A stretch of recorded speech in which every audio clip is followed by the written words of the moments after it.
আর নেই দরকার আপনারা বলার কেউ নেই, ওটা মানুষ আপনাদের বলবে।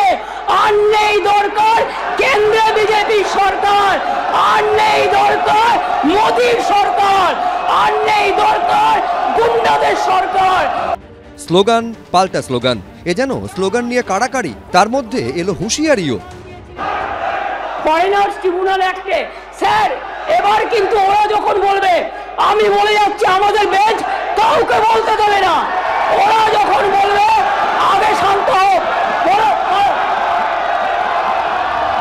বৃহস্পতিবার বিধানসভায় বারবার এক পক্ষ স্লোগান তুলল, আর এক পক্ষ সেই স্লোগানই লুফে নিল।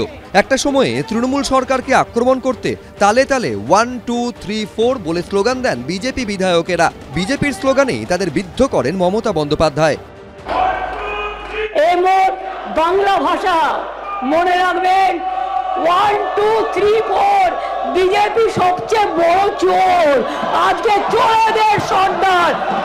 1, 2, 3, 4 আগামী দিন হবে গোল, গোল খাবে গোল, মানুষের গোল। মুখ্যমন্ত্রীর বক্তব্যের মাঝে বারবার চোর স্লোগান তোলেন বিজেপি বিধায়কেরা। এরা প্রবল চোখ, এরা মানুষকে মানুষের কথা বলতে দেয় না। কিন্তু বিজেপির স্লোগানকেই তাদের বিরুদ্ধে অস্ত্র করেন মুখ্যমন্ত্রী। Thank you so much.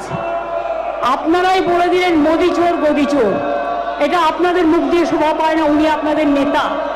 আমরা এখনো এই কথা বলতে সাহস পাইনি।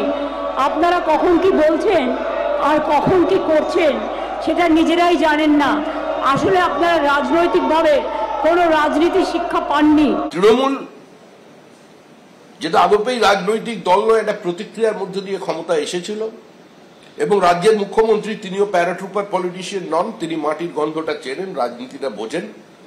তিনি চলে যাচ্ছেন, এইটা তিনি মানতে পারছেন না, তাকে যেতে হবে।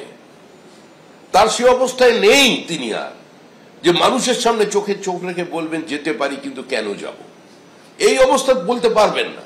আর তারই প্রতিফলন হচ্ছে আজকে বিধানসভায় যে ঘটনা ঘটছে, যে বিধানসভার স্পেশাল অধিবেশন যেটা হয়েছে, আর আজকে যে আচরণ করেছে, এটা সবই তারই।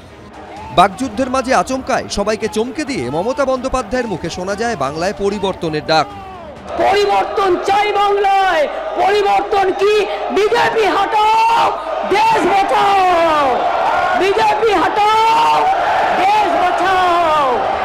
কখনো আবার মুখ্যমন্ত্রীর মুখে শোনা যায় এই হুঁশিয়ারি, আর নেই দরকার, এখানে আমাদের লোকেরা ভরে যাবে, অন্য দলের লোকেরা ভরবে, কিন্তু বিজেপি নয়, বিজেপি নয়। আসলে এসআইআর যবে থেকে হওয়ার কথা বলা হয়েছে তবে থেকে এই তৃণমূল সরকার অত্যন্ত ভয় পেয়ে গেছে। পরিষ্কার বুঝতে পারছে যে বিহারে যদি 65 লাখ হয় তাহলে এখানে 2 থেকে 3 কোটি। আজকে যখন একটা একটা করে নাম বাদ যাবে তখন এরা কোথায় যাবে?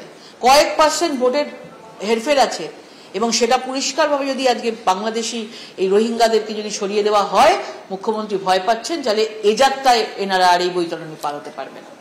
বিজেপি তৃণমূলের বাকযুদ্ধে যেদিন বিধানসভায় তুলকালাম, একই দিনে সেই বিধানসভাতেই ঘটল আর এক ঘটনা।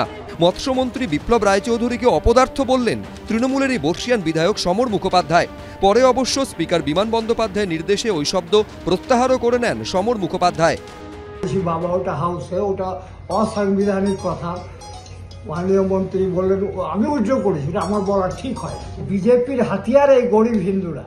আমি চাইছি ফিশারিজ ফর ফিশারম্যান, যত পশ্চিমবাংলায় 1000-এর উপরে ফিশারম্যান কোঅপারেটিভ সোসাইটি আছে, তারা এই জলকর ভোগ করবে। ঠিক বলেন না, এটা ভুল হয়েছে। সব মিলিয়ে বৃহস্পতিবারের বিধানসভা একেবারে ঘটনাবহুল। আশাবুল হোসেন, উজ্জ্বল মুখোপাধ্যায়, বিজেন্দ্র সিংহ, এবিপি আনন্দ।